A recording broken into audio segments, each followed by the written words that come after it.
How to block spam Robinhood user. To block spam and malicious user on Robinhood, you should utilize in-app privacy settings, reporting suspicious profile to support and enabling security measures like two-factor authentication.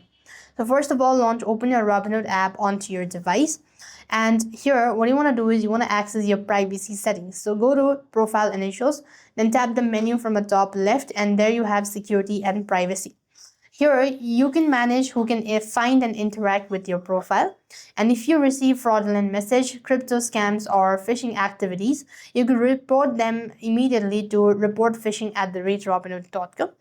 And when reporting, you need to include screenshot of the message, the username, and the phone number of the email involved as well. Next, you could also activate two-step verification. So for that, you could just go ahead and locate privacy section here and enable two-factor authentications. You could also remove unrecognized devices, and if account was compromised, you could change your password to strong, unique, and unique one immediately as well. And this way, you're supposed to block spam Robinhood users.